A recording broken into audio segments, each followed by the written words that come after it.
ఈ ఉదయకాల సమయమందు నీ పాదముల చెంతకు రావుటకు ఈ నూతన సంవత్సరంలో అడుగుపెట్టిన ప్రతి బిడ్డను బట్టి నీ కోట్లాది స్తుతి స్తోత్రాలు.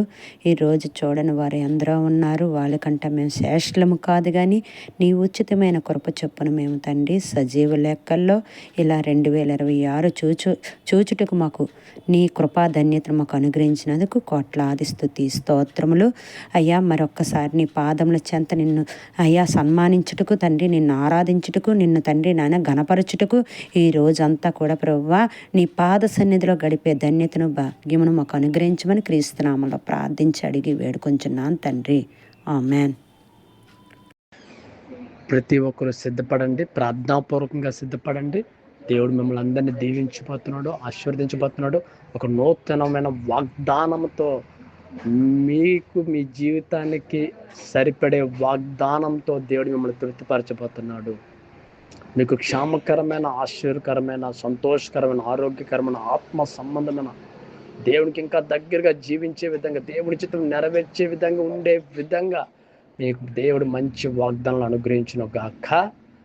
అయితే ఈరోజు వాగ్దానము మనం నూతన సంవత్సరంలో కడుగు పెడుచుండగా దేవుడు మనకిచ్చిన ఈ వాగ్దానముతో ముందుకు సాగుదాము.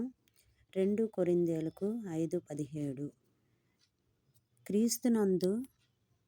క్రీస్తునందున్న ఎడల వాడు నూతన సృష్టి, పాతవి గతించెను, ఇదిగో నూతనమాయెను.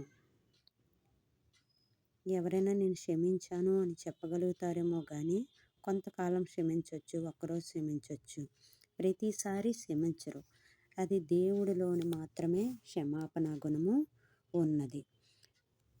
అయితే దీని యొక్క మనము నూతన సృష్టిగా మనని ఎలా దేవుడు చేయబోతున్నారు, ఎలా చేసి ఉన్నారు. అయితే మన పాతి పాపాలను క్షమించుటకు దేవుడు మనకు ఇంకొక అవకాశం అనుగ్రహించినట్టుగా ఇక్కడ కనబడుచున్నది. అయితే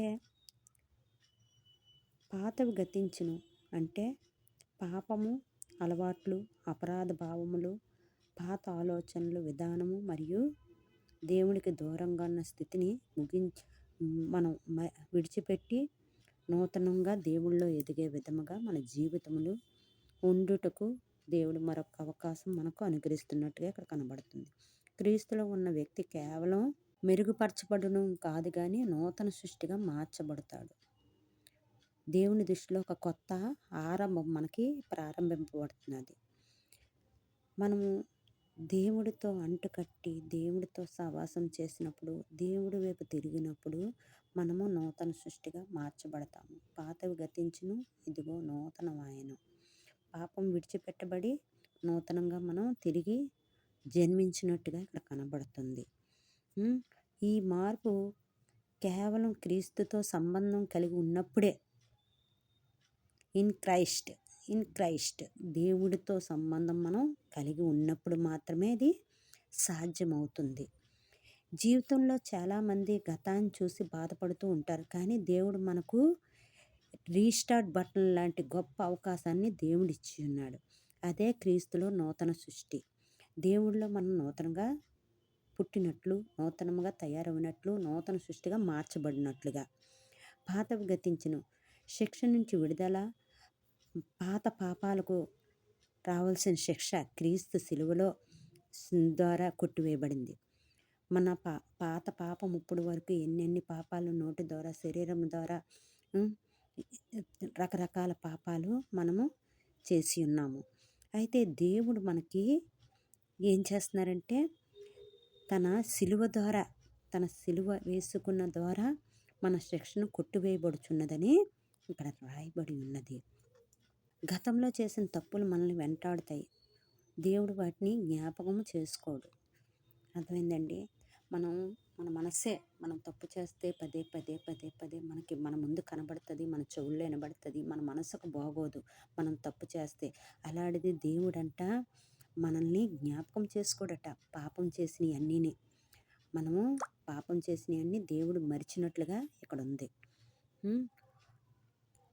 నూతన హృదయం, రాతి గుండెని తీసి మాంసపు గురుని ఇస్తాడు. ఎజ్కేల్ 36:26 చూడండి. మన పాపపు ఆలోచన తీసేసి మనకి మంచి ఆలోచన కలిగే గుండెను మనకి ఇస్తాడనమాట. రాతి గుండెను తీసి మాంసపు గుండెను ఇస్తానని ఇక్కడ రాసి ఉన్నది.